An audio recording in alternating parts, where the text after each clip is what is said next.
Welcome to this analytical edition of The New Sentinel. Today we are looking ahead to the 2028 presidential field through a structured political strategy lens. We will keep this discussion cautious, because nobody can know with certainty who each party will choose. But based on the names raised in the material for this episode, we can examine four possible figures: J.D. Vance and Marco Rubio on the Republican side, and Alexandria Ocasio-Cortez and Bernie Sanders on the Democratic side. Our goal is not to endorse anyone. It is to analyze how different political profiles might perform under several frameworks: MOST, SWOT, PESTLE, SPEAR, and a simplified game theory model. Exactly. And because this is a forward-looking analysis, we should treat every scenario as conditional. A political nomination is not just about ideology or personality. It depends on party mood, fundraising, media attention, coalition building, timing, debate performance, perceived electability, and the national environment. A candidate who looks strong in one climate can look weak in another. So instead of pretending there is a single answer, we are going to map the strategic space. Think of this as an analytical report in conversational form. Let's begin with the MOST framework. MOST stands for Mission, Objectives, Strategy, and Tactics. For J.D. Vance, the mission would likely be to position himself as a standard-bearer for a populist or nationalist-leaning Republican future. His objective would be to consolidate voters who want continuity with the newer Republican style, while also proving he can expand beyond a loyal base.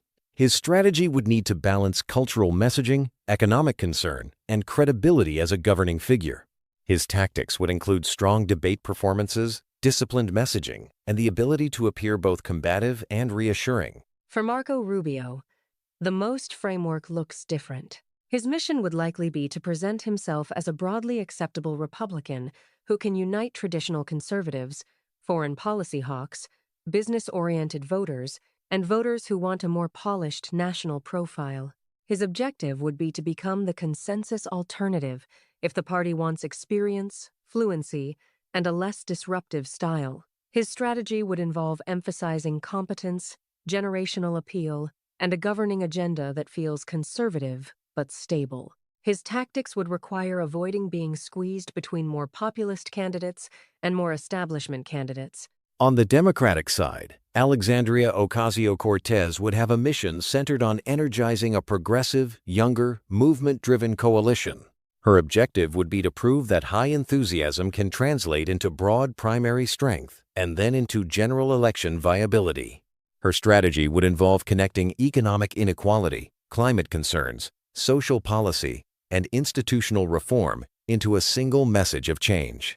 Her tactics would likely rely on strong media communication, small donor enthusiasm, and the ability to frame herself not just as a protest voice, but as a plausible national executive figure. Bernie Sanders, in this framework, would represent a different kind of progressive possibility. His mission would be to continue advancing a democratic socialist or social democratic critique of the economic order. His objective would be to show that his long-standing message still has mobilizing power and that voters remain open to a major redistribution-focused agenda.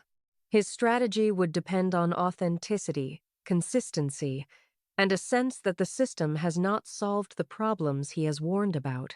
His tactics would include rallies, issue discipline, and framing the race around economic justice. Now let's move into SWOT: strengths, weaknesses, opportunities, and threats.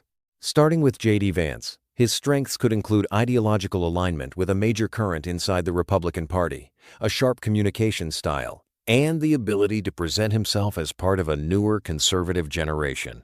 His weaknesses could include polarizing perceptions, questions about whether he can broaden beyond a committed faction, and the challenge of moving from movement politics to national coalition politics. His opportunities include a party environment that may reward populist messaging. His threats include competition from candidates who can claim similar themes with broader appeal. Marco Rubio's strengths could include experience on the national stage, policy fluency, and an ability to sound more conventional while still being firmly Republican. His weaknesses might include the possibility that primary voters see him as too familiar too cautious, or insufficiently connected to the party's populist energy. His opportunities would grow if Republicans decide they want a candidate who can contrast with Democrats through steadiness and competence. His threats would include being outflanked by more emotionally resonant candidates, or being trapped in an old political brand while the party moves elsewhere. For Alexandria Ocasio-Cortez, the strengths are high visibility, a strong identity as a progressive communicator, and the ability to activate people who feel alienated from conventional politics. Her weaknesses could include concerns from more moderate Democrats about general election viability and the difficulty of moving from legislative prominence to a presidential command image. Her opportunities include a Democratic electorate that may seek generational change and sharper economic messaging. Her threats include attacks that define her before she defines herself, as well as competition from other Democrats who adopt some progressive themes with less perceived risk. For Bernie Sanders, the strengths include message consistency, a clear economic worldview, and a loyal base of supporters who know what he stands for. His weaknesses may include questions about whether the party wants a repeat of previous ideological battles and whether voters would prefer a newer face for 2028. His opportunities would arise if economic frustration dominates the national conversation and if voters reward authenticity over novelty. His threats include fatigue, institutional resistance, and progressive rivals who claim the future of his movement while offering a different generational profile. Now let's use PESTLE: political, economic, social, technological, environmental, and legal factors. Politically, the 2028 field will depend heavily on the reputation of the sitting administration, party unity, and whether voters want continuity or correction. Economically, inflation, wages, debt, housing, employment, and perceived fairness could drive both nominations. Socially, debates over identity, education, crime, migration, family, and institutional trust will shape candidate appeal. Technologically, media fragmentation, artificial intelligence, platform algorithms, and direct-to-voter communication will matter. Environmentally, climate-related events and energy costs may become central. Legally, election law, court decisions, investigations, and regulatory fights could influence the mood. Under that PESTLE lens, Vance benefits if the political and social mood rewards confrontation with elites and a promise to reorder economic priorities. Rubio benefits if the environment rewards competence, stability, and a more traditional governing image. Ocasio-Cortez benefits if economic and environmental pressure produce demand for systemic change, and if technological platforms reward her communication style. Sanders benefits if economic pressure becomes the central issue, and voters seek a candidate with a long-standing critique of inequality. In each case, the outside environment may matter as much as the candidate's personal skill. Let's add a SPEAR analysis. For this episode, we'll define SPEAR as strategic position, public energy, execution capacity, adaptability, and risk. J.D. Vance's strategic position would be strong if the Republican Party wants ideological continuity with populist conservatism. His public energy could be intense, but may need expansion. His execution capacity would depend on discipline and organization. His adaptability would be tested if the race turns toward calm competence rather than combat. His risk is over-identification with one faction. Marco Rubio's SPEAR profile is almost the mirror image. His strategic position is strongest if the party seeks a candidate who can bridge factions. His public energy may be less explosive, but potentially more broadly acceptable. His execution capacity could be strong if he runs a polished campaign. His adaptability may be an advantage because he can speak in both ideological and practical terms. His risk is that a bridge candidate can be attacked from both sides and inspire neither camp enough to dominate early. For Alexandria Ocasio-Cortez, the strategic position is strongest if Democrats want generational change and a more confrontational progressive agenda. Her public energy could be very high. Her execution capacity would depend on translating attention into durable organization across many states. Her adaptability would be tested by the need to reassure skeptical voters without losing the passion of supporters. Her risk is being framed as too risky before she can broaden her image. Bernie Sanders has a strategic position rooted in consistency. His public energy is strongest among voters who value economic populism and authenticity.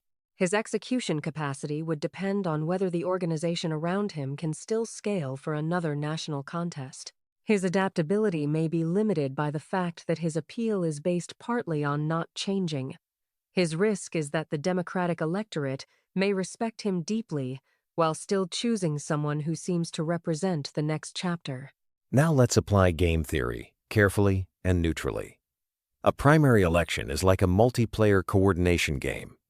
Candidates do not only choose messages, they choose positions relative to one another. Voters are also strategic. Some vote for their favorite. Some vote for who they think can win. Donors, activists, and party officials observe early signals and then coordinate around viability. In that environment, the winning mindset is not simply, quote, say the most popular thing. It is to understand the equilibrium, where enough voters, elites, and media narratives converge around a candidate as the plausible nominee. For J.D. Vance, a winning game theory pattern would involve making himself the focal point for Republicans who want populist continuity. In game theory terms, he would need to reduce coordination problems among voters who might otherwise split among similar candidates. The mindset would be, own a distinct lane early, avoid unnecessary dilution, and make rivals appear either less authentic or less viable. But there is a second condition. He would also need to prevent the broader party from coordinating against him. That means he would need to appear not only intense, but capable of winning the general election. For Rubio, the game is different. His path depends on becoming the coordination point for voters who want electability, experience, and a lower-risk nominee. His winning mindset would be patience plus consolidation. He would benefit if more polarizing candidates split one another's support while he remains acceptable to multiple factions. In game theory terms, Rubio's optimal path may be a delayed convergence game, survive the early contests, avoid catastrophic errors, and become the candidate people coordinate around when they decide they want the safest remaining option. On the Democratic side, Alexandria Ocasio-Cortez would need to solve the enthusiasm versus breadth game. Her winning pattern would involve turning high-energy supporters into proof of viability, then using that proof to persuade hesitant Democrats that she is not merely expressive, but electable. The mindset would be expansion without demobilization. She would need to keep progressive identity strong while making the coalition feel larger than a single ideological lane. In game theory terms, she would need to shift from a movement equilibrium to a majority coalition equilibrium. Bernie Sanders would face a related but distinct game. His supporters already know his message, so the issue is not definition. The issue is whether enough Democratic voters believe the moment has finally aligned with that message. His winning mindset would be persistence plus inevitability. Make the argument that the problems he identifies have not gone away and that his approach remains the clearest answer. But he would also need to prevent coordination around a newer, progressive, or a moderate alternative. His challenge is not being noticed. It is becoming the final convergence point. So who might be chosen from each party? If the Republican electorate prioritizes populist continuity and ideological intensity, J.D. Vance could be a plausible choice. If it prioritizes experience, broad acceptability, and a more conventional national profile, Marco Rubio could be plausible. If Democrats prioritize generational change, movement energy, and a sharper progressive turn, Alexandria Ocasio-Cortez could be plausible. If Democrats prioritize economic populist consistency and a long-standing anti-inequality message, Bernie Sanders could be plausible. The real answer depends on which party mood becomes dominant by 2028. It is also possible that none of these names becomes the nominee, because presidential races are shaped by surprises.